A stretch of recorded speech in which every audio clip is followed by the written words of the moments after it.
শ্রাবণ মাসের প্রথম সোমবার আমি বাড়িতে মহাদেবের পুজো কী করে করলাম। তো হ্যালো এভরিওয়ান, আমি দেবাশিস।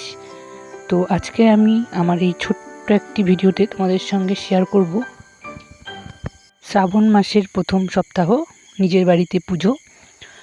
তো রাত থেকেই প্রচণ্ড বৃষ্টি হচ্ছিল, সকালে উঠে দেখি বৃষ্টি হচ্ছিল।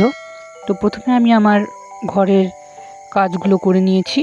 করে নেবার পর বাইরে চলে গিয়েছিলাম ফুল তুলবার জন্য। তো বাইরে যেহেতু বৃষ্টি হচ্ছিল সেই জন্য আমাকে ছাতা মাথায় দিয়েই ফুল তুলতে হয়েছিল। ফুল তুলে আনবার সময় দেখলাম একজন তার বাড়ির সামনে এই পুরনো মহাদেবের মূর্তিটা রেখে দিয়েছে। তারপর এসে আমি আমার বাগান থেকেও কিছু ফুল তুলে নিয়েছিলাম। ফুল তুলে নেবার পর আমি গিয়েছিলাম নদী থেকে নদীর পবিত্র গঙ্গা জল আমি নিয়ে এসেছিলাম মহাদেবকে অভিষেক করবার জন্য। তারপর আমি মহাদেবের জন্য একটি আকন্দ ফুলের মালা গেঁথে নিয়েছিলাম।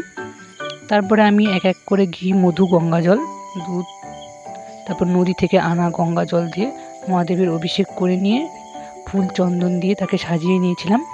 তারপরে ভোগের জন্য সব কিছু আমি রেডি করে নিয়ে এদিকে পুজোও শুরু করে দিয়েছিলাম। তো